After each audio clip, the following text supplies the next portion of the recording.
Hello दोस्तों, चलिए फिर मैं आज आपके लिए एक नई कहानी लेकर आई हूँ। अगर कहानी आपको अच्छी लगे तो प्लीज़ मेरे चैनल को सब्सक्राइब कर दीजिएगा, और अगर आप मेरे चैनल में नए हैं तो प्लीज़ प्लीज़ मेरे चैनल को सब्सक्राइब कर दीजिएगा। चलिए शुरू करते हैं कहानी। राज को सामने वाली खिड़की में एक खूबसूरत लड़की दिखी। राज जब देखा तो देखता ही रह गया। उसे लगा मानो उस लड़की को कई जन्मों से जानता है।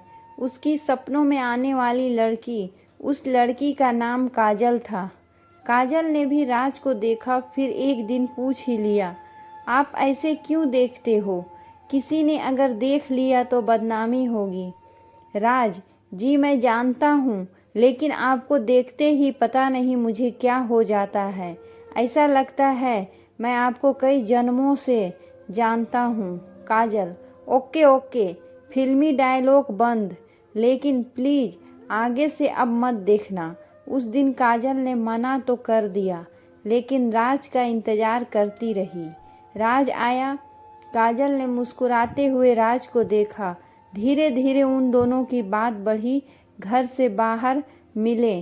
कभी कभी दोनों छुपकर बाहर बाइक से एक साथ घूमने निकल जाते, लेकिन ये लुका छिपी ज़्यादा दिन तक नहीं चली। काजल के पिता को ये बात पता चली। उन्होंने बेटी को डांटा नहीं, प्यार से समझाया, आप हमारी इकलौती बेटी हो, आप अब बड़ी हो गई हो, आपका किसी और के साथ घूमना अच्छा नहीं है। काजल, पापा मैं जानता हूँ इस उम्र में मन भटक जाता है, किसी को भी किसी से प्यार हो जाता है, लेकिन उसकी सज़ा पूरे परिवार को भुगतनी पड़ती है। काजल, लेकिन पापा मैं राज से शादी, वो भी तैयार है। पापा, बेटी, प्यार अलग है और शादी करके जीवन निर्वाह करना अलग है। प्यार से खाना नहीं मिलता, 2 वक्त की रोटी के लिए पैसा चाहिए। वैसे भी वो हमारी जाति का नहीं है। तुम दोनों की एक गलती से दोनों परिवार का घर से निकलना मुश्किल हो जाएगा। काजल, लेकिन मैं उसके बिना नहीं रह सकती। पापा, काजल रोने लगती है। पापा प्यार से आंसू पोंछते हुए और बोलते हैं, तो तुम दोनों भागकर शादी कर लो। मैं तुम्हारी माँ और गांव से कह दूंगा विदेश पढ़ने गई है। काजल को पिता का प्यार देख रोना आ रहा था। वो पिता को छोड़कर जाना नहीं चाहती थी, लेकिन राज को भी खोना नहीं चाहती थी। रात भर सोचती रही, क्या करे?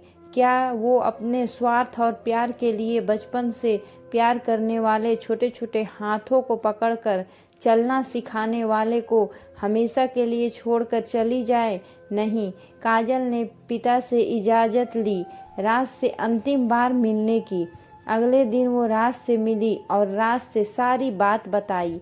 राज, तुम्हारा मन क्या कहता है?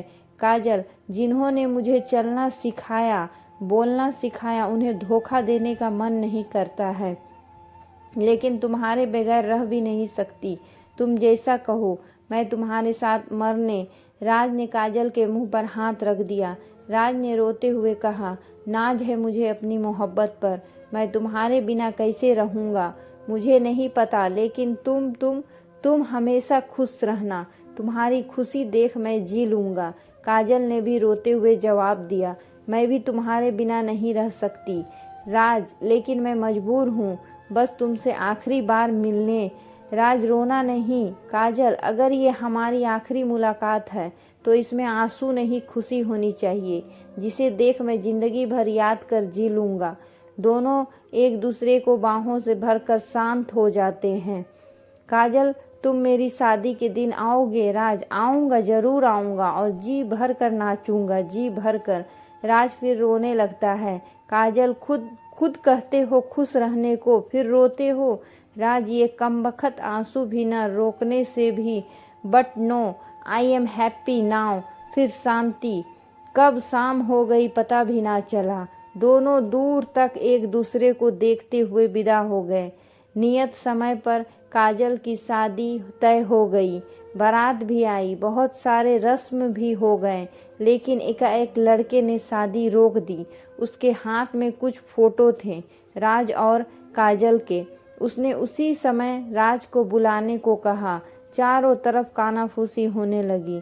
सभी काजल के चरित्र पर आवाज उठाने लगे। दूल्हा, तुझे तेरे प्यार, काजल की कसम, तू काजल से प्यार करता है या नहीं? राज, वो मैं। दूल्हा, अगर मगर कुछ नहीं, हाँ या ना? राज, हाँ। दूल्हा, राज सिन्हा की प्रेम कहानियों का बहुत असर है तुम पर। झूठ बोल देते हो, मर जाती क्या? ये हाँ, जब रस चूस लिया तो क्या मैं शादी करके गुठली चूसूंगा? कितने बार हनीमून मनाया है, बोलो ना। सभी की नजरें कभी राज को तो कभी काजल को। काजल को लगा वो मर क्यों नहीं गई इतनी बातें सुनने से पहले। राज, आप गलत सोच रहे हैं, ऐसी कोई संबंध। दूल्हा, कोई प्रूफ है तुम्हारे पास? राज ने काजल की तरफ देखा, वो बस रोए जा रही थी। राज, हाँ प्रूफ है। दूल्हा, तो दिखाओ। प्रूफ दिखाएंगे। राज, मरता हुआ आदमी कभी झूठ नहीं बोलता। काजल को मैंने दिल से प्यार किया है, कभी भी उसे गलत नजरों से नहीं देखा। वो कल भी पाक थी और आज भी पाक है। इतना कहकर राज 2 मंजिले से नीचे कूद जाता है और उसका शरीर दूल्हे के कार पर गिरती है। काजल राज को चिल्लाती हुई किनारे आती है। राज की हालत देख और जोर से रोने लगती है। काजल, हो गया ना विश्वास तुम्हें? दीपक माथुर, तुम तो सोनिया के पीछे पीछे कॉलेज में घूमते थे। मैंने तुम्हें उसके बारे में कुछ पूछा नहीं ना? अब हो गई ना तसल्ली? राज, अगर उसे मुझे सच्चा प्यार नहीं होता तो मैं आज यहाँ ना होती। वो कब का मेरे जिस्म से खेल कर मुझे भगा कर ले गया होता और किसी कोठे पर बेच देता। नहीं रहना इस पापी दुनिया में, तुम लोगों के बीच नहीं रहना। राज, मैं आ रही हूँ। काजल ने भी ऊपर से छलांग लगाई, वो भी कार पर धड़ाम। दोनों के सर फट गए थे। पूरा कार खून से लथपथ हो रहा था। राज ने हल्के से आंखें खोली। राज, दर्द हो रहा है? काजल, नहीं, तुम साथ हो तो दर्द कैसा? फिर दोनों ने एक दूसरे के हाथों में हाथ पकड़ा और हमेशा के लिए आंखें बंद कर ली। आज पूरा जमाना देख रहा था, लेकिन किसी में हिम्मत नहीं थी कि इन दोनों बेपनाह मोहब्बत करने वालों पर उंगली उठाए। शिक्षा, कोई भी युवा गलती करता है तो उनके गार्जियन अगर प्यार से आराम से समझाए तो वो युवा समझ सकता है। और दूसरी ये बात, मौत सॉल्यूशन नहीं है, आप ऐसा ना करें। अगर यह कहानी आप लोगों को अच्छी लगे तो प्लीज़ मेरे चैनल को सब्सक्राइब कर दीजिएगा और लाइक का बटन भी ज़रूर दबा दीजिएगा। धन्यवाद।